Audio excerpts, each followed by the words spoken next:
चलो, welcome to the class. और constitution की क्लास करेंगे आज भी। कल हम लोग कॉन्ट्रैक्ट करेंगे, ठीक है? नहीं, थोड़ा सा हम ठीक है, हमको पतला लिखने में आराम रहता है, लेकिन थोड़ी सी मेरी राइटिंग मुझे लगता है ठीक है, जो इतनी गंदी सी है उतनी गंदी नहीं होती, बट तुम लोग को फिर क्लियर नहीं दिखेगा। ओके, थोड़ा डार्क कलर बीच का रखते हैं। उसके बाद हम लोग कॉन्स्टिट्यूशन करेंगे, पहले आर्टिकल करेंगे, फिर उस आर्टिकल पर एक क्वेश्चन आंसर करेंगे, ठीक है? कॉन्स्टिट्यूशन में चूंकि आर्टिकल और क्वेश्चन आंसर एक दूसरे से जुड़े होते हैं, इसलिए आर्टिकल के बाद हम तुरंत क्वेश्चन आंसर कराते हैं। बाकी सब्जेक्ट में ऐसा नहीं है। इसीलिए इंडियन कॉन्ट्रैक्ट एक्ट में जब हमने कोशिश किया ऐसा करने को, कुछ सेक्शन हमने पढ़ा, फिर हमने क्वेश्चन आंसर करने शुरू किया, तो खिचड़ी होने लगा। फिर मैंने ये डिसाइड किया कि पहले हम इंडियन कॉन्स्टिट्यूशन का पूरा बेयर एक्ट क्लियर करेंगे, कहाँ कौन सा लॉ लिखा है, फिर हम अपना क्वेश्चन आंसर करेंगे। अब तुम लोग बेयर एक्ट पढ़े रहोगे 2-3 बार, तब तुम लोग को समझ में आएगा, नहीं तो क्वेश्चन आंसर सिर्फ एलएलबी के लिए पर्याप्त रहेगा, ठीक है? बाकी अगर तुम लोग को एलएलएम वगैरह का देना है तो देखो भाई। ओके, आर्टिकल 21 बहुत छोटा सा है। प्राण और दैहिक स्वतंत्रता का संरक्षण। ओके, कितना सिंपल छोटा सा है ना? किसका? प्राण का, हमारी लाइफ का, और हमारे जो दैहिक स्वतंत्रता है, जो हमारा फिजिकल फ्रीडम है, ठीक है? हमारा घर से बाहर निकलना, हम अपना शरीर कैसे मूव करें वगैरह का संरक्षण, ऐसे अधिकारों का क्या किया गया है? संरक्षण किया गया है, ठीक है? आर्टिकल 19 टू 22 में अनुच्छेद 19 से 22 तक हमें स्वतंत्रता का अधिकार दिया गया है, ठीक है? राइट टू फ्रीडम दिया गया है। उनमें से एक आर्टिकल 21 है। आर्टिकल 21 हमें प्राण और दैहिक स्वतंत्रता देता है। किस प्रकार से? हमारे प्राण और दैहिक स्वतंत्रता का संरक्षण करके। क्या बोलता है ये आर्टिकल, ये अनुच्छेद क्या बोलता है? किसी व्यक्ति को, कोई व्यक्ति है, अभी देखो यहाँ व्यक्ति लिखा है, ठीक है? मतलब इसमें सिटीजन भी आएगा, फॉरेन भी आएगा, फॉरेनर भी आएगा, सॉरी। भारत का नागरिक हो चाहे विदेशी हो, दोनों आएंगे। को उसके प्राण या दैहिक स्वतंत्रता से विधि द्वारा स्थापित प्रक्रिया के अनुसार ही वंचित किया जाएगा, अन्यथा नहीं। को उसके प्राण या दैहिक स्वतंत्रता से विधि द्वारा स्थापित प्रक्रिया, विधि द्वारा स्थापित प्रक्रिया ये क्या होती है? फॉर एग्जाम्पल, हम किसी को भी मृत्युदंड नहीं दे सकते, बट विधि द्वारा स्थापित है कि अगर किसी ने कोई ऐसा क्राइम किया है जिसके लिए मृत्युदंड है, तो विधि द्वारा स्थापित प्रक्रिया के द्वारा अगर उसको मृत्युदंड दिया है तो हम उसके प्राण के अधिकार को छीन सकते हैं, है ना? तो विधि द्वारा स्थापित प्रक्रिया के द्वारा ही हम उसके प्राण के अधिकार को छीन सकते हैं, ठीक है? या उसको जेल में डालकर क्या कर सकते हैं? उसकी दैहिक स्वतंत्रता को छीन सकते हैं। अगर हमको जेल में डाला जाता है तो हम कहीं भी आ जा नहीं सकते, है ना? कैद में डाल दिया गया, तो किसके अंदर डाला जा रहा है? लॉ के अनुसार डाला जा रहा है, लॉ की स्थापित प्रक्रिया के अनुसार, ठीक है? अन्यथा नहीं। तो ये अन्यथा नहीं वो अपने आप में बहुत बड़ा शब्द है। बहुत छोटा सा आर्टिकल है, बहुत बड़ा सा आर्टिकल है, मतलब इतना बड़ा ये आर्टिकल है ना कि क्या ही बताएं। अब अभी आंसर देखोगे तो समझ में आएगा।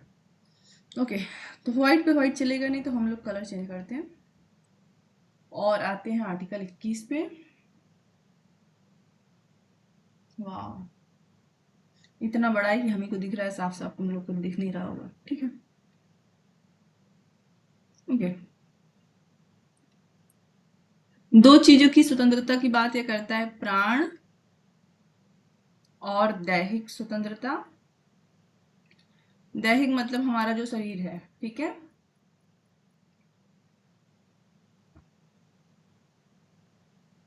ओके, एक सेकंड, कोई बच्चा क्लास में ऐड हो रहा है, क्या बोल रहे थे हम? ठीक है, आर्टिकल 21 प्राण और दैहिक स्वतंत्रता की हेडिंग में जो लिखा हुआ है स्वतंत्रता की संरक्षण की बात कर रहा है।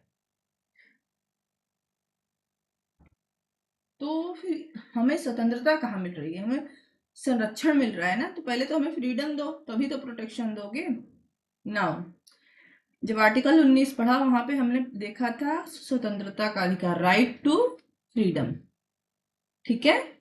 और वहां लिखा था, कुछ नहीं लिखा था, उसके बाद आर्टिकल 19 आया, फिर आर्टिकल 19 से लेकर 22 तक बीच में और कोई राइट नहीं आया है, ठीक है। इसका मतलब 19 to 22 तक फ्रीडम दिया हुआ है, ओके।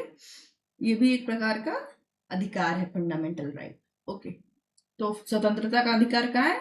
19 से लेकर 20 तक। देखो, हम जब सा बोलते हैं ना, तो हम सा सही से नहीं बोलते हैं बस 3 सा है, और ये बात मुझे भी बहुत अच्छे से पता है, इसलिए क्योंकि मेरे फ्रेंड्स मुझे टोकते थे, तो स्वतंत्रता बोलते हैं तो कौन सा बोलते हैं हमको नहीं पता, ठीक है, इसलिए फ्रीडम हम बोल दे रहे हैं, ओके।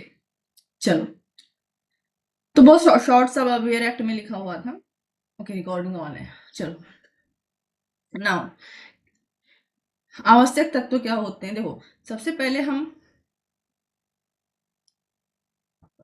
किसी चीज की परिभाषा देते हैं, ठीक है। तो हमने क्या किया, जो आर्टिकल में लिखा हुआ है उसी को रट लिया, परिभाषा में लिख दिया, ठीक है। अब इसके आवश्यक तत्व क्या होंगे? तो मान लो कि एक कार है, कार के आवश्यक तत्व क्या है? हम कार को परिभाषित करेंगे। कार का आवश्यक तत्व तो उसका पहिया हो गया, ठीक है, उसकी जो बॉडी है, उसका जो इंजन है, वगैरह वगैरह, मतलब जिस चीज से मिलकर वो कार बना है, जिस चीज से मिलकर हम उस कार को परिभाषित कर रहे हैं, ठीक है, वही उसके आवश्यक तत्व होंगे। तो जिस चीज से मिलकर ये परिभाषा बनी है, वही इसके आवश्यक तत्व होंगे। तो जो यहाँ हम एलिमेंट तोड़ के लिखते हैं, यही इसके आवश्यक तत्व भी तुम लिख सकते हो, ठीक है। पहले परिभाषा लिखोगे, फिर लिखोगे इसके आवश्यक तत्व हैं, उन आवश्यक तत्वों को तुम फिर परिभाषित करोगे। तो सबसे पहला आवश्यक तत्व क्या है? क्या था, क्या होना चाहिए? कि किसी व्यक्ति को, एनी पर्सन, क्या लिखा था? किसी व्यक्ति को, ओके। मेरी राइटिंग दिन ब दिन और गंदी हो जा रही है, लिखने के लिए अपने भाई को बुलाना पड़ेगा उसकी राइटिंग बहुत अच्छी, मेरे 2 भाई हैं, दोनों की राइटिंग बहुत अच्छी है, ठीक है। किसी व्यक्ति को, अब मैंने किसी व्यक्ति क्यों लिखा? किसी व्यक्ति का मतलब है, अगर किसी आर्टिकल में ये लिखा हुआ है, इसका मतलब ये अधिकार भारत के नागरिक को भी मिलेगा, सिटीजन को भी, ठीक है, और कोई विदेशी जो भारत में आया है, फॉरेनर, उसको भी मिलेगा, ठीक है। तो कभी कभी शब्दों के अंदर बहुत सारे अर्थ छिपे होते हैं, उन अर्थों को हमें समझना होगा, ठीक है। अगर हमसे बेयर एक्ट पढ़ लिया, कभी तुमने कहीं वनडे एग्जाम दिया, पॉलिटी में ही दिया, और पूछ लिया आर्टिकल 21 किसको प्राप्त है, लिख दिया नागरिक को, विदेशी को, ठीक है, व्यक्ति को, ठीक है। तो तुम तो किसी व्यक्ति को पढ़े, मान लो किसी व्यक्ति को नहीं लिखा है, या लिख दिया नागरिक को, विदेशी को, और दोनों को, या किसी को नहीं, तो तुमको कोई किसी व्यक्ति दिखा ही नहीं, ये नागरिक उसमें लिखा नहीं है, विदेशी उसमें लिखा नहीं है, ठीक है। तो दोनों को तो कहाँ ही मिलेगा, दोनों को है ना, ठीक है। किसी व्यक्ति को क्या होगा, उसके प्राण, देखो ये दो स्वतंत्रताएं हैं। एक प्राण क्या है, जो हमारा जीवन है, ठीक है, प्राण, लाइफ, कुछ तो हुआ है, अपने आप इतना सुंदर सुंदर राउंड हो जा रहा है, हाँ, ये देखो, ये वाला, ठीक है। और पहला अधिकार कौन सा है? प्राण। और दूसरा ये दैहिक स्वतंत्रता, भगवान सुन रहे हो क्या? दैहिक स्वतंत्रता, हमारा जो शरीर है, ठीक है, इन दोनों को, अब थर्ड चीज यहाँ पे हम करते हैं, ओके।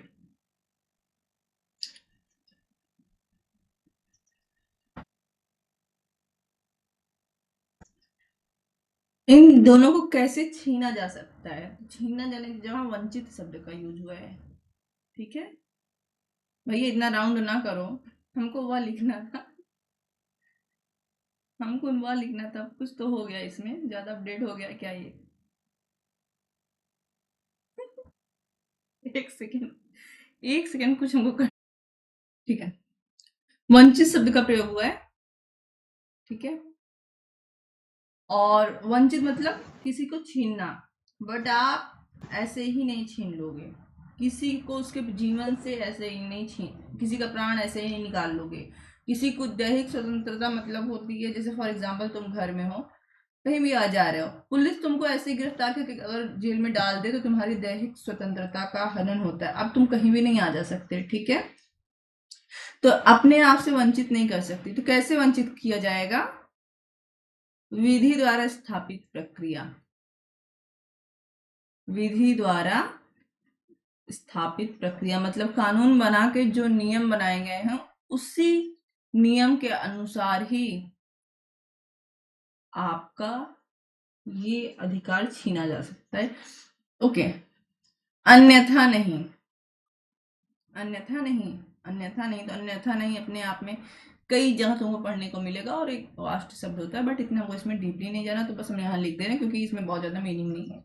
अन्यथा नहीं का मतलब सिंपल सा है कि अगर कहीं पर विधि नहीं है तो आप उसको क्या कहते हैं, उसके जीवन के अधिकार को नहीं छीनोगे। जैसे कि इनकाउंटर हो जाता है अक्सर ना, तो कोई विधि तो है ना इनकाउंटर करने की, तो पूरा प्लान, लेकिन सेल्फ डिफेंस का है तो पूरा प्लान रहता है कि भागने की कोशिश कर रहा है। तो सीआरपीसी में दिया होता है, बीएनएसएस में भी दिया है कि पुलिस इतने फोर्स का यूज कर सकती है जितना अपराधी को रोकने के लिए आवश्यक है। तो एनकाउंटर करना रहता है तो पुलिस फोर्स भी उतना दिखाती है। सामने वाले ने बंदूक छीन ली थी, गोली चलाने वाला था, तो हमें भी गोली चलानी पड़ी, है ना, ठीक है। अब देखो, ये तो सिंपल था, आर्टिकल 21 हमने पढ़ा, हम भूल सकते हैं, बट प्राण का क्या मतलब होता है? तो शुरू में सिंपल जीवन का अधिकार, हमारे जीवन का अधिकार, ठीक है, बहुत सिंपल सी बात थी। अभी तुम्हारा बेयर एक्ट में लिखा है, अब इसको हम थोड़ा सा अच्छे से एक्सप्लेन करेंगे अपने शब्दों में। देखो, शुरू में प्राण का अधिकार था सिर्फ हमारा जीवन, बट तुमने देखा होगा धीरे धीरे हमारे शिक्षा का अधिकार आया। तो शिक्षा का अधिकार जब आया, इसको आर्टिकल 21A में जोड़ा गया, ठीक है। बट तुमने देखा रोजगार का अधिकार, मतलब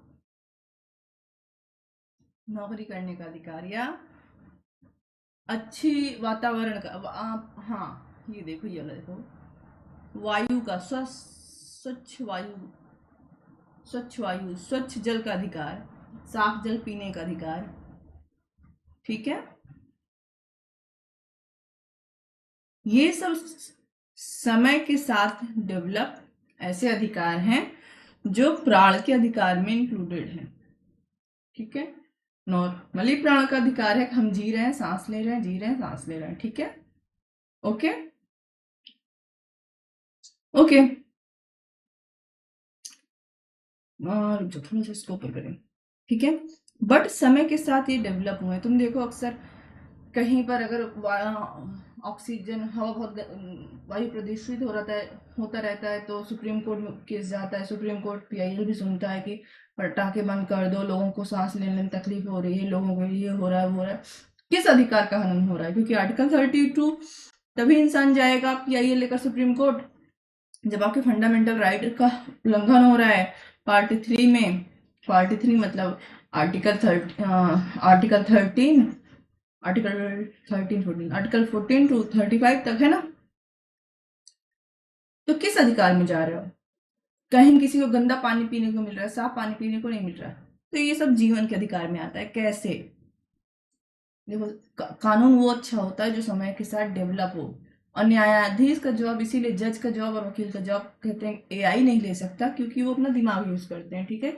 आर्टिफिशियल इंटेलिजेंस में इमोशन नहीं होता है, न्यायाधीश और थोड़ा सा इमोशन होता है, मतलब विवेक यूज करते हैं, ठीक है।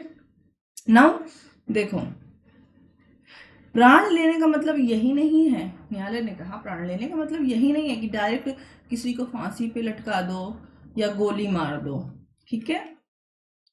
अगर कोई व्यक्ति स्वच्छ जल नहीं पा रहा है, साफ पानी पीने को नहीं पा रहा है, या पर्याप्त भोजन नहीं पा रहा है, या साफ वायु उसके पास उपलब्ध नहीं है सांस लेने के लिए, तो वो क्या करेगा?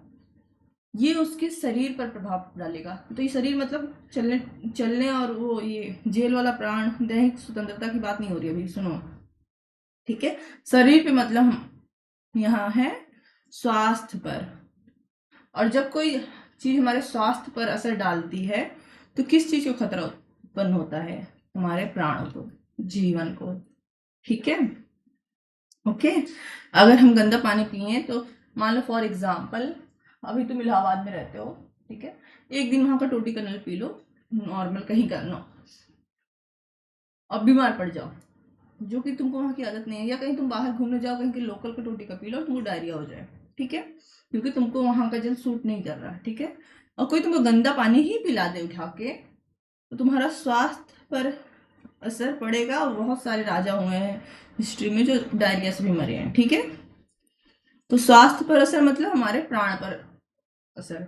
अगर हमारे पास रोजगार नहीं है, हमारे पास रोजगार नहीं है, रोजगार का मतलब ये नहीं है कि अगर हमारे पास नौकरी नहीं है तो सरकार हमको खिलाए बैठा के, ऐसा नहीं है, ठीक है, डीपीएसपी में जाएगा, लेकिन सरकार हमको मौका दे रही है, रोजगार का दे सकती है, प्रोवाइड कर सकती है, लेकिन छीन नहीं सकती कि हमारे पास रोजगार है, बस उसको छीनती रहे छीनती रहे छीनती रहे, और हमारे पास कुछ खाने को भी नहीं है और हम भूख से ही मर जाएं, क्योंकि जब हमें भूख लगेगी, खाने का नहीं होगा, हम स्टार्व करेंगे, तो हम क्या होंगे, धीरे धीरे मृत्यु की तरफ बढ़ेंगे, हमारे प्राण के अधिकार पर प्रभाव पड़ेगा। ना शिक्षा का अधिकार जीवन के अधिकार को कैसे प्रभावित करता है। अगर हम शिक्षित हैं तो हमारा जीवन अच्छे स्तर का होगा, ठीक है, हमारे जीवन का स्तर, हमारा जीवन का स्तर और अच्छे स्तर का होगा, ठीक है, हाई लेवल, अच्छे लेवल पे हम लोग जिएंगे, तो अच्छा जीवन जीना भी, ठीक है, अच्छा जीवन जीना भी प्राण के अधिकार में आता है। सो अभी हम लोग क्वेश्चन आंसर देखेंगे। और एक न्यायाधीश थे, उन्होंने कहा था प्राण का अधिकार मतलब ये नहीं कि जानवरों की तरह सिर्फ जियो, ठीक है, प्राण का अधिकार का मतलब होता है आप अच्छे से स्वस्थ तरीके से खुशहाल जियो, ओके। नाउ ये जो चीजें हैं ये तुम्हारे बेयर एक्ट के से एक्स्ट्रा हैं, जो तुम्हारे क्वेश्चन आंसर में जानी चाहिए, ठीक है। और अगर तुमको अपने बेयर एक्ट का वो बनाना है, एक मिनट, अपने बेयर एक्ट का शॉर्ट बनाना है, तो बेयर एक्ट के लिए तुम पॉइंटर्स बनाना है तो ऊपर वाला बना सकते हो। केस इसमें जो बहुत इंपॉर्टेंट जाएगा, एक तो मेनका गांधी का जाएगा, एक एक गोपालन का जाएगा। केस बहुत है, मतलब इतने ज्यादा, इसमें कम से कम 50 केस हैं, लेकिन 50 केस का तुमको फैक्ट नहीं याद करना है, सिर्फ ये पूछा गया किसी में किस में कहा गया था कि एकता, प्राइवेसी जो है जीवन के अधिकार में आती है, या रोजगार या वगैरह वगैरह, शिक्षा का अधिकार जीवन के अधिकार में आता है, वगैरह वगैरह, ठीक है, ठीक है। तो ये जो तुम्हारा ये वाला हिस्सा है, इसका अगर तुम लोग अपना पीपीटी बना रहे हो, सॉरी पीपीटी नहीं, पॉइंटर्स बना रहे हो, तो वहां पे ले जाओगे, ओके। और ओके, और ये तुम लोग का आंसर एक्स्ट्रा लिखने के लिए आवश्यक है, तो तुमको फैक्ट जानना चाहिए सिर्फ आर्टिकल में क्या लिखा हुआ है, और एक आर्टिकल कैसे पूरे कानून को संभाले हुए है, ठीक है। अगर तुम लोग यूट्यूब पे देखना, सब्सक्राइब नहीं किया तो जाकर सब्सक्राइब जरूर करना, ठीक है।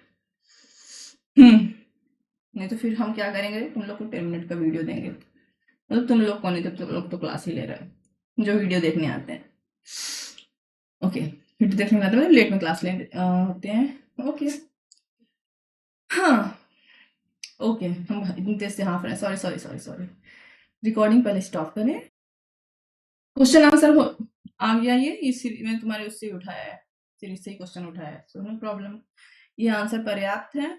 अंदर का फैक्ट जो समझना था हमें प्राण, और उससे हम समझ सके हैं, विधि द्वारा स्थापित प्रक्रिया के बारे में हमें कुछ समझना है, हम क्वेश्चन आंसर में समझेंगे, ठीक है। इसलिए मैंने वहां आर्टिकल में नहीं समझाया, क्योंकि विधि द्वारा स्थापित प्रक्रिया कुछ अंतर है अमेरिकन लॉ से, वो भी हम यहाँ समझ लेंगे, और तुमको आंसर लिखना है एग्जाम में, तो लिखना जरूर, ठीक है। क्या बोल रही थी मैं, हाँ, ये क्लास होने के बाद I think 10 minute, 15 minute, 20 minute, हम 5 मिनट का टाइम देंगे, तुम लोग को कुछ भी क्वेश्चन पूछना हो इसमें से पूछना, ठीक है। चलो, किसी व्यक्ति को उसके जीवन या दैहिक स्वतंत्रता, तो ये भाई गूगल ट्रांसलेशन से गायब हो गया, विधि द्वारा स्थापित प्रक्रिया के अनुसार ही वंचित किया जाएगा, अन्यथा नहीं, इसलिए शुरू में आर्टिकल 21 लिख दिए हैं, न्यायिक निर्णयों की सहायता से विवेचना कीजिए।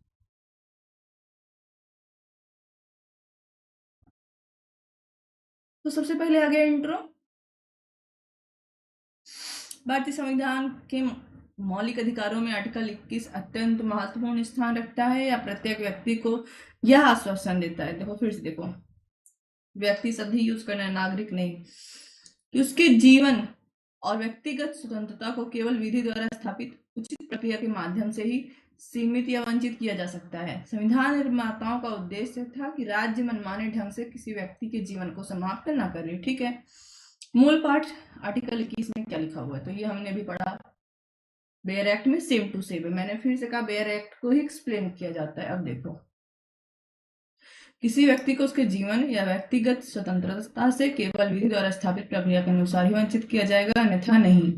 तो एलिमेंट तोड़ना होगा, पहले लिखेंगे कोई व्यक्ति, दूसरा जीवन का अधिकार, तीसरा व्यक्तिगत स्वतंत्रता, थर्ड एलिमेंट विधि द्वारा स्थापित प्रक्रिया के अनुसार ही, फोर्थ एलिमेंट अन्यथा नहीं, वंचित। तो ये वंचित उसी में जाएगा। ये 5 एलिमेंट हो गया, इसमें से तुमको ये चारों एक्सप्लेन करना है, अन्यथा नहीं को भी चाहो तो एक्सप्लेन कर सकते हो। ठीक है, मुख्य तत्व। अब देखो, परिभाषा से टूटकर मुख्य तत्व आता है, परिभाषा हमेशा याद होनी चाहिए। जीवन का अधिकार, ठीक है, तो जीवन के अधिकार में केवल शारीरिक अस्तित्व नहीं है कि आप जिंदा हो सिर्फ, बल्कि गरिमा पूर्ण जीवन भी शामिल है। तो अभी मैंने समझाया, ठीक है। अब बेयर एक्ट को मैं इसी नोट्स के साथ कंबाइन करके डालूंगी वीडियो, ठीक है, अलग अलग नहीं डालूंगी, ताकि रिवीजन करते समय तुमको अच्छे समझ में आए कि जीवन में मतलब सिर्फ जानवरों की तरह जीना नहीं है, बल्कि जितना अच्छा जीवन जी सको। इसीलिए जितना अच्छा शिक्षा के अधिकार को भी शामिल किया गया है कि जितना अच्छा आप शिक्षित रहोगे उतना अच्छा आपका जीवन रहेगा। ठीक है, व्यक्तिगत स्वतंत्रता, जैसे किसी भी प्रकार की अनावश्यक गिरफ्तारी, बंदीकरण या आवागमन पर पाबंदी से संरक्षण। थर्ड एलिमेंट क्या था, विधि द्वारा स्थापित प्रक्रिया, तो जो कानून के अनुसार उचित प्रक्रिया अपनाई गई है, कानून में जो विधि लिखी है, फॉर एग्जाम्पल कोई अपराधी अपराध कर रहा है तो उसके लिए लॉ लिखा है, उसको गिरफ्तार किया जाए, तब उसको गिरफ्तार करके जेल में डाला जा रहा है, तब आर्टिकल 21 का उल्लंघन नहीं है। क्यों?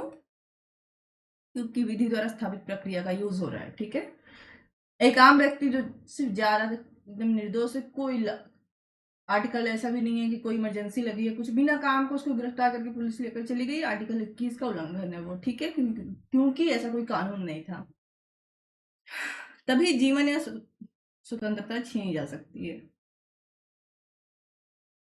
हम बहुत तेज से पढ़ा रहे हैं ना। ओके, चलो, ऐतिहासिक पृष्ठभूमि थोड़ा सा हम लोग देखते हैं इसको। देखो, बहुत जगह नहीं मिलेगा तुमको, बुक पढ़ोगे तो हमें मिलेगा, क्योंकि बेयर एक्ट में तो बेयर एक्ट है, बेयर एक्ट ही आना जरूरी है।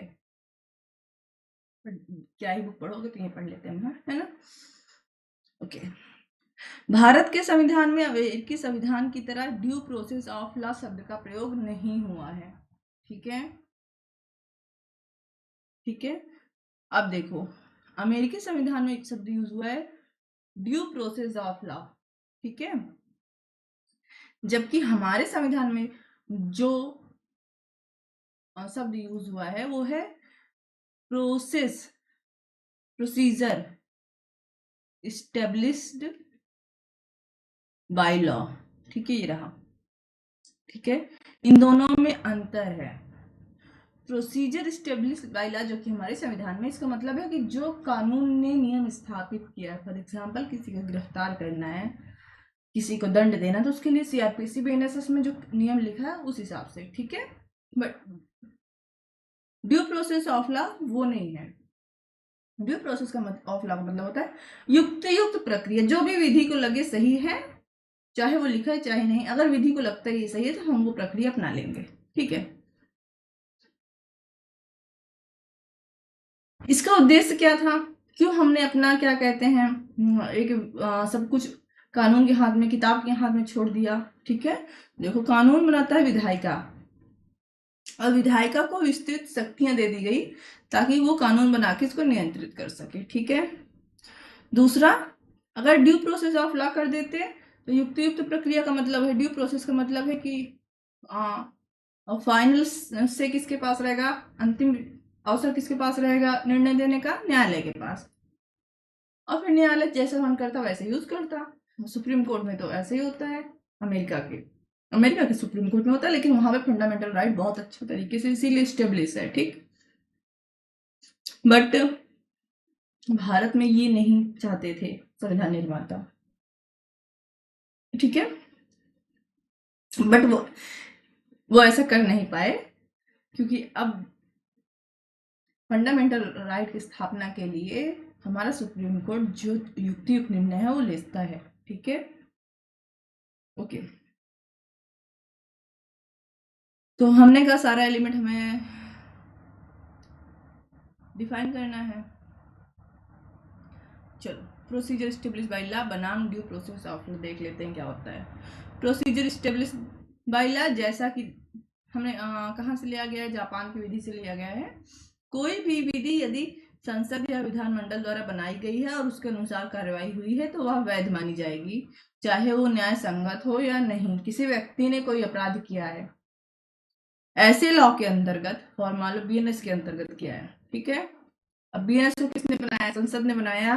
मान लो किसी विधानमंडल, किसी राज्य के विधानमंडल ने कोई कानून बनाया है, ठीक है, उस लॉ के अंतर्गत बनाया है। अब भले लोगों को देख के लग रहा है कि ये न्याय संगत नहीं है। मान लो एक व्यक्ति है और उसकी एक डॉटर के साथ कुछ गलत हरकत हुई, तो उसने क्या किया, जिसने गलत हरकत की थी उसको मर्डर कर दिया। अब अकॉर्डिंग टू लॉ, ठीक है, इस व्यक्ति को गिरफ्तार करना चाहिए, है ना। तो ठीक है, अब देखने में भले तुम लगे मोरल हिसाब से जो भी कि नहीं करना चाहिए, या करना भी चाहिए तो कम दंड देना चाहिए या छोड़ देना चाहिए, जो भी वगैरह वगैरह, बट लॉ चूंकि संसद ने बनाया, पार्लियामेंट ने बनाया है, तो लॉ के अनुसार ये सही है। ठीक, ड्यू प्रोसेस ऑफ लॉ क्या है?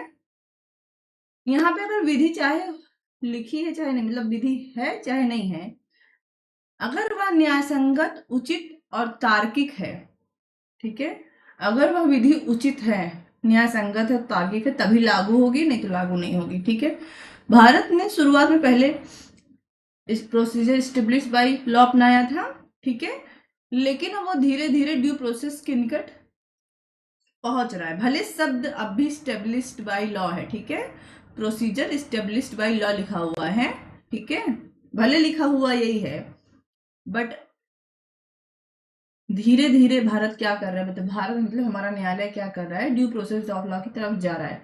शब्द नहीं चेंज हुए हैं, लेकिन अगर कोई विधि उसको लगता है कि न्याय संगत नहीं है, ऐसा नहीं करना चाहिए, तो वो विधि होते हुए भी वो अपने हिसाब से निर्णय देते हैं। ठीक है, नाउ प्रमुख न्यायिक निर्णय।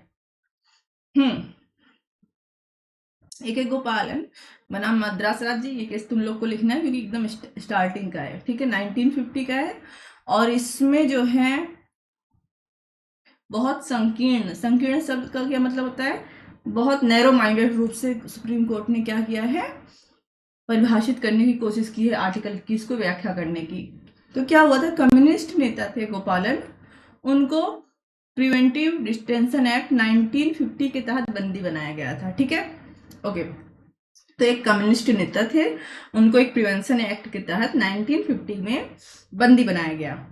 ओके, जब 1950 में बंदी बनाया गया तो चले गए सुप्रीम कोर्ट कि आप मुझे बंदी बना के जेल में नहीं डाल सकते हो, क्योंकि आप डालोगे तो आर्टिकल 21 में क्या है, दैहिक स्वतंत्रता है, आप मुझे कहीं आने जाने से रोक नहीं सकते, आप मेरे फंडामेंटल राइट का उल्लंघन कर रहे हो। ठीक है, सुप्रीम कोर्ट ने कहा कि विधि यदि संसद द्वारा बनाई गई है तो उसका पालन हुआ है, तो प्रक्रिया की न्यायिक समीक्षा नहीं होगी। अब सुप्रीम कोर्ट ये नहीं डिफाइन करने की कोशिश कर रहा है कि आर्टिकल 21 का उल्लंघन हो रहा है, या आर्टिकल 21 जो है, या ये प्रिवेंशन एक्ट है, किसी को गिरफ्तार करके उसके शरीर के अधिकारों का उल्लंघन हो रहा है या नहीं। सुप्रीम कोर्ट कह रहा है कि भाई जिस कानून के तहत आपको गिरफ्तार किया गया था वो कानून संसद ने बनाया था, और अगर आपको प्रोसीजर स्टेब्लिश बाय लॉ के तहत, मतलब ऐसे कानून के तहत जिसे संसद ने बनाया है, गिरफ्तार किया गया है, तो आप तो उसकी न्यायिक समीक्षा नहीं होगी। न्यायिक समीक्षा का मतलब है तब उस पर सुप्रीम कोर्ट सुनवाई नहीं करेगा, या कोई भी कोर्ट उस पर सुनवाई नहीं करेगा। ठीक है, ओके, देखो ये सिर्फ मैंने शॉर्ट भी, यहाँ पे तुमने 2 लाइन में देख लिया व्याख्या। परिणाम क्या हुआ, आर्टिकल 21 का एक संकीर्ण नैरो माइंडेड व्याख्या मिली। इसमें एक गोपालन में देखो, तुमको एक बात बताते हैं, सिर्फ 2 लाइन के कहीं भर भी कुछ सुप्रीम कोर्ट ने कहा पढ़ने से पूरा रिजल्ट तुमको नहीं पता चलता। सुप्रीम कोर्ट का एक एक जजमेंट जो है 2500, 3000, 4000 ऐसे ऐसे पेज में आता है। ठीक है, बट चूंकि अभी देखो तुमको ये केस ना कई जगह लिखने को मिलेगा, तुम ये केस आर्टिकल 32 में भी लिख सकते हो। ठीक है, तो इसको अच्छे से पढ़ लेना। ये किस आर्टिकल 32 में किस में लिखोगे तुम? आई थिंक प्रोहिबिशन में रहेगा, ठीक है। तो और इसको याद करना बड़ा आसान है। क्यों याद करना आसान है बता रहे हैं, देखो। A.K. गोपालन बनाम मद्रास राज्य 1950, हम लोग इसको ऐसे याद किए थे, तुम्हारे सीनियर से ऐसे याद किए थे। AK-47, हम तुम लोग AK-47 लिख के मत आना। A.K. गोपालन, और 1950 में था, 47 में हम लोग आजाद हुए थे। आजादी के बाद पहला केस आया था, ठीक है। तुम लोग ऐसे लिख के मत आ जाना, ठीक है। ओके, आई थिंक आज BNS नहीं हो पाएगा क्या, देखते हैं। देखो उस पर बहुत सारे आर्टिकल 21 पे बहुत सारे केस है, कम से कम 50 केस 100 केस हैं, सब इंपॉर्टेंट हैं। लेकिन सब में सिर्फ ये पूछा गया है कि इस केस में या किस केस में कौन सा अधिकार की बात हुई थी, किस केस में, ठीक है, और कौन से अधिकार की बात हुई थी। जैसे ये खड़क सिंह बनाम उत्तर प्रदेश राज्य है, ठीक है। तो खड़क सिंह जेल से रिहा हुए थे, अब पुलिस रोज रात को उनके घर पहुंच जाती थी उनको चेक करने, घर पे हैं कि नहीं है। ओके ओके, सुप्रीम कोर्ट ने कहा, खड़क सिंह चले गए कोर्ट, पुलिस ने कहा हम उनके ऊपर निगरानी रख रहे हैं। कोर्ट ने कहा कोनो निगरानी रखने की जरूरत नहीं है, अभी वो रिहा हो गए हैं। जब जब जेल में आना होता है तो वो सॉरी कोर्ट पुलिस स्टेशन में आना होता है, हाजिरी देने आते हैं। भले वो एक अपराधी थे जो छूट गए हैं। किसी के ऊपर आप 24 घंटे ऐसे निगरानी रख के उसकी प्राइवेसी को सीधे तौर पर प्रभावित नहीं कर सकते, ठीक है। और अगर आप ऐसे करते हो तो आप आर्टिकल 21 का उल्लंघन करते हो, और आपको क्या देना होगा उस व्यक्ति को, क्षतिपूर्ति देने होगी, मतलब आर्टिकल 21 फंडामेंटल राइट का उल्लंघन करने पर जो भी देना पड़ता है, ठीक है। क्यों? क्योंकि प्राइवेसी आर्टिकल 21 में व्यक्तिगत स्वतंत्रता का आधार। अब बताओ, अगर हमें कोई 24 घंटे ताका झाकी कर रहा है तो हम शांति से रहेंगे, हम टेंशन में रहेंगे, और जब हम टेंशन में रहेंगे तो हमारी तबीयत खराब होगी, हमारे प्राण के अधिकार पर असर पड़ेगा, ठीक है। प्लस हमारे शरीर के अधिकार पर भी असर पड़ेगा कि हम कहीं आ जा भी नहीं सकते। देखो सब लोग 24 घंटे झांकते रहते हैं। तो ये केस इंपॉर्टेंट था खड़क सिंह वाला, बट तुमको नहीं याद होगा तो मत लिखना। मेनका गांधी बनाम भारत संघ, ये केस तुमको वेरी इंपॉर्टेंट है, जरूर याद करना। हो सकता है तुम्हें सिर्फ ये केस ही लिखने को आ जाए, ठीक है। आर्टिकल 21 पूछो और केस ही पूछ ले। ना मेनका गांधी विदेश जा रही थी, 1978 का केस है, जस्ट आपातकाल के आसपास का, ठीक है। बिना कोई कारण बताए इनका क्या किया गया, पासपोर्ट जब्त कर लिया गया, ठीक है। ओके, बिना कोई कारण बताए इनका पासपोर्ट जब्त कर लिया गया। और ये जब कोर्ट गई तो कोर्ट ने जो अथॉरिटी थी उनसे पूछा कि आपने क्यों जब्त किया, क्यों जब्त किया। तो अथॉरिटी ने कहा देश की सुरक्षा, मतलब जो भी 25-30 बहाने जो भी बताए, कोर्ट ने कहा ऐसा है, सबसे पहली बात आपको पता नहीं है विधि द्वारा स्थापित प्रक्रिया। विधि द्वारा स्थापित प्रक्रिया है कि अगर आप किसी के विरुद्ध कोई कार्य करते हो तो पहले उसको कारण बताओ आप क्यों कर रहे हो। अगर आप किसी का पासपोर्ट जब्त कर रहे हो तो पहले उसको युक्त कारण बताओ क्यों जब्त कर रहे हो, ठीक है। दूसरा, उसको सुनो, ऑडी अल्ट्रम पर्ट्रम, पर्ट्रम नहीं होता पार्टम होता है, उसको गलत बोल देते हैं हरदम। ऑडी अल्ट्रम आर्टम मतलब व्यक्ति को सुने जाने का अधिकार। इसको याद करना बहुत आसान है। देखो ऑडी क्या होता है, गाड़ी की बात नहीं हो रही यहाँ पे, आई थिंक ऑडी नाम की कोई गाड़ी होती है ना, मुझे बहुत जानकारी नहीं है उसके बारे में। ऑडियो, ऑडियो होता है ना, ऑडियो सुनते हैं हम लोग, तो और उसी का ये है हेडिंग मैक्सिम से है शायद, ऑडी अल्ट्रम पार्टम। मैक्सिम हमेशा याद रखोगे, अभी तुम लोग 50 बार पढ़ोगे एलएलबी होते होते। सुना जाने का अधिकार मतलब किसी के विरुद्ध कोई कार्रवाई हो रही है तो उसको सुनो, ठीक है, उसको कारण बताओ। आप बिना किसी को कोई कारण बताए, बिना कोई प्रक्रिया अपनाए कोई कार्रवाई ही नहीं कर सकते, ठीक है। ओके, ठीक, ओके। तो सुप्रीम कोर्ट ने कहा चुपचाप पासपोर्ट वापस करो। और एक चीज और कहा, कोई भी प्रक्रिया जस्ट, फेयर और रिजनेबल होनी चाहिए। जस्ट, फेयर और रिजनेबल, अभी हमने देखा ड्यू प्रोसेस ऑफ लॉ, जो कि हमारे संविधान में नहीं है बल्कि अमेरिकी संविधान में है। और किसकी बात करता है वो, जस्ट, न्याय संगत, फेयर और रिजनेबल, युक्ति युक्त होनी चाहिए, तर्क संगत, युक्ति संगत और फेयर होनी चाहिए। ठीक है, एक बहुत इंपॉर्टेंट चीज, बहुत बहुत बहुत इंपॉर्टेंट चीज इस केस में तुमको और याद रखनी है। देखो अगर तुम एक एक गोपालन का केस देखो, एक गोपालन है, एक गोलकनाथ है, कंफ्यूज ना होना, यहाँ गोपालन है। ठीक है, एक गोपालन केस को लिखोगे और उसके बाद तुमको कोई केस नहीं याद आ रहा तो तुम मेनका गांधी केस लिखोगे। अगर तुमको कोई भी केस नहीं आ रहा तो तुमको मेनका गांधी केस लिखना है। ठीक है, मेनका गांधी का केस लिखना ही लिखना है। तो एक गोपालन में सुप्रीम कोर्ट ने आर्टिकल 21 को संकीर्ण व्याख्या की, प्लस ये भी कह दिया कि संविधान के हर आर्टिकल एक दूसरे से स्वतंत्र है, आपसी कोई संबंध नहीं है। ठीक है, मेनका गांधी केस हम तुम लोग को अलग से पढ़ाएंगे। देखो ये केस लिख के रखना, जो एक हम लिस्ट बता रहे थे कि हम तुमको ढेर सारा केस बताएंगे, केशवन भारती के, गोपालन के, गोलकनाथ और एरीबारी और बेरुबारी सॉरी और मेनका गांधी, ये सारा केस हम लोग फिर से देखेंगे। ठीक है, ये केस याद रखना, गोल्डन ट्रायंगल का सिद्धांत किस में स्थापित हुआ था? मेनका गांधी केस में। क्या हुआ था? पहली बार आर्टिकल 14 समानता का अधिकार, आर्टिकल 19 इसमें 7 अधिकार है और आर्टिकल 21 में संबंध स्थापित किया गया था। ठीक है, तो ये गोल्डन ट्रायंगल। ठीक है, ओके ना हुसैन आरा, ये तो केस तुमको एग्जाम में लिखना है बस, बाकी केसेस एलएलएम एंट्रेंस के लिए। ठीक है, बिहार में क्या हुआ कि कैदियों की सजा पूरी हो गई, तब भी उनको कई साल तक जेल में रखा गया था बिना किसी मुकदमे के। तो हुसैन आरा खातून बनाम बिहार राज्य से एक केस आया और सुप्रीम कोर्ट ने आदेश दिया कि कैदियों को स्पीडी ट्रायल किया जाए। एक मिनट, ठीक है, ये दूसरा है।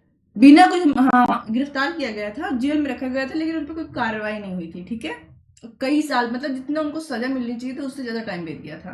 कोर्ट ने कहा त्वरित न्याय, स्पीडी ट्रायल करना व्यक्तियों का अधिकार है, क्योंकि जितनी उनको सजा, अगर उन्होंने अपराध किया होता, जितनी उनको सजा मिलती उससे ज्यादा तो जेल में रह चुके। आप उनको सब कुछ छोड़ो, प्लस उनको पुनः उनकी स्थापना करो,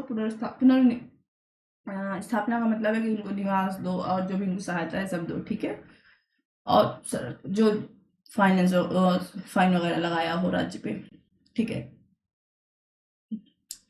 देखो फ्रांसिस कोरली बनाम दिल्ली प्रशासन, आई थिंक यहाँ पे नाम में थोड़ा हिंदी ट्रांसलेशन होगा तो हम अच्छे से पढ़ पाते। आई थिंक ये ओलिगा डेलिस का केस है। ठीक है, हाँ तो इसलिए अच्छा ओलिगा डेलिस का केस ये है, तो ये वाला केस हम नहीं पढ़ेंगे। ठीक है, ओलिगा डेलिस ये इंपॉर्टेंट केस है, इसमें तुमको सिर्फ याद रखना है कि जीविका का अधिकार, मतलब पैसा कमाने का अधिकार, क्या जीवन के अधिकार का हिस्सा है? ठीक है, तो इस केस में क्या हुआ था कि बॉम्बे म्यूनिसिपल कॉर्पोरेशन जो सड़क के किनारे लोग रह रहे थे उनको हटा रहे थे। ठीक है, और वो लोग नहीं हटना चाहते थे क्योंकि भाई वो सड़क के किनारे रहते थे और वहीं से अपना जीवन यापन करते थे। तो है कि सड़क जो है रहने के लिए नहीं है, अगर हम इनको रहने के लिए सड़क देंगे जीवन यापन करने के लिए, तो फिर लोग कहाँ से आएंगे जाएंगे? तो पहली बात तो इनको हटाओ यहाँ से। ठीक है, क्योंकि सड़क पे आने जाने का अधिकार आर्टिकल 21 में आता है। अब मान लो इनको यहाँ से हटा रहे हैं, इनके पास कोई नहीं है, तो आप इनको पुनर्वास कर रहे हो ना। ठीक है, तो ओके, तो फिर वहां पर ये अपना कुछ जीविका कर सकते हैं। तो कोर्ट ने कहा ठीक है, जीविका कमाने का अधिकार जीवन का हिस्सा है, आर्टिकल 21 में आता है कि भाई लोग जीविका कमाएं, मतलब पैसा कमाएं, अपना जीवन यापन करें। बट इसका मतलब ये नहीं कि वो सड़क जाम करके रहेंगे और सड़क पे आने जाने वाले लोग हवा में आएंगे जाएंगे। तो हवा में आएंगे जाएंगे मैं एक्स्ट्रा बोल रही हूँ बस समझाने के लिए, उसके बाद लिखना। ठीक है, सुनील बत्रा, ठीक है, ये भी कैदियों के अधिकारों से संबंधित है, तो इसके बस इतना याद रखना। सुनील बत्रा का किससे संबंधित है? कैदियों के अधिकारों से संबंधित है। ये सब मैं एलएलएम के एंट्रेंस के लिए बता रही हूँ। ठीक है, आप किसी भी ओके, ये वाला आंसर तुमको, ये केस तुमको जरूर लिखना है। ठीक है, उत्तर समय बनाम भारत संघ वेरी इंपॉर्टेंट है और तुमको अपने इसमें भी लिखना है, एलएलबी के एग्जाम में भी। आधार कार्ड से संबंधित है ये, ठीक है, आधार कार्ड केस, ठीक है। सुप्रीम कोर्ट ने कहा चूंकि आधार कार्ड हर जगह यूज हो रहा है और प्राइवेसी कुछ नहीं रह गई है, तो इस केस में सुप्रीम कोर्ट ने कहा राइट टू प्राइवेसी जीवन और व्यक्तिगत स्वतंत्रता का अभिन्न हिस्सा है। ये आधार कार्ड संबंधी केस है, ठीक है, तुम एग्जाम में इतना ही लिखना है, ओके। हाल यह निर्णय, चलो बहुत ज्यादा नहीं पढ़ना, कुछ हाई कोर्ट के आ गए। चलो, जीवन के व्यापार का व्यापक स्वरूप, आर्टिकल 21 के अंतर्गत समय के साथ साथ अनेक अधिकार शामिल हो गए हैं, जैसे स्वच्छ पर्यावरण का अधिकार, क्योंकि पर्यावरण स्वच्छ नहीं रहेगा तो हमें स्वच्छ वायु नहीं मिलेगी, स्वच्छ जल नहीं मिलेगा। अगर हम स्वच्छ वायु जल नहीं पाएंगे तो हम बीमार रहेंगे, हम बीमार रहेंगे तो हमारी मृत्यु हो सकती है और हमारे प्राण का अधिकार समाप्त हो सकता है। स्वास्थ्य और शिक्षा का अधिकार, ओके। गोपनीयता और डिजिटल निजता का अधिकार, प्राइवेसी हमारे, अगर हमारी कोई प्राइवेसी नहीं है, देखो कई केस शुरू में आते थे ना, फेसबुक चलता अभी आता है, लोग एयरपोर्ट से उतरते थे, वहां डाल देते थे फला जगह पहुंच गया हूँ, पता चलता था एयरपोर्ट से बाहर निकलते ही किडनैपिंग हो गई, लोग प्राइवेसी नहीं रखते थे। अब लोग क्या करते हैं, लोगों का आधार कार्ड ले लिए, उसके दम पे उनका बैंक अकाउंट हैक कर लिया। अब किसी व्यक्ति को पता चला उसका पूरा बैंक अकाउंट साफ हो गया है, हार्ट अटैक आ गया, मर गया, मेंटली परेशान हो गया, वगैरह वगैरह, ठीक है। अन्य प्रकार से ब्लैकमेल हो सकता है ना। त्वरित न्याय का अधिकार, त्वरित मतलब अगर किसी व्यक्ति के खिलाफ को न्याय नहीं मिल रहा, लंबे समय तक वो परेशान है, तो उसके जीवन के अधिकार पर कितना प्रभाव पड़ेगा। जीविका और सम्मानपूर्ण जीवन का अधिकार। चलो, अंतरराष्ट्रीय परिप्रेक्ष्य, अंतरराष्ट्रीय परिप्रेक्ष्य में हमें जीवन का अधिकार कहाँ कहाँ मिल रहा है, थोड़ा सा हम देख लेते हैं।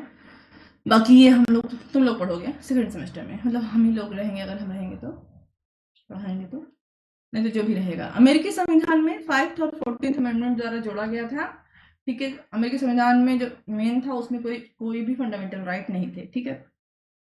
तो ये 5th एंड 14th अमेंडमेंट देखने में लग रहा है कि भाई बहुत लेट में आए, दोनों अमेंडमेंट 1 से लेकर 14 तक, तब अराउंड 19 आई थिंक 1879 के आसपास एक ही बार में सारे अमेंडमेंट हुए थे, ठीक है, अमेरिकन संविधान में। सो ड्यू प्रोसेस क्लॉज को जोड़ा गया था, ठीक। यूरोपीय मानवाधिकार समिति में आर्टिकल 2 और 8 में है जीवन और निजता का अधिकार, और भारत के ने संविधान को अप्रत्यक्ष रूप से अपनाया हुआ है।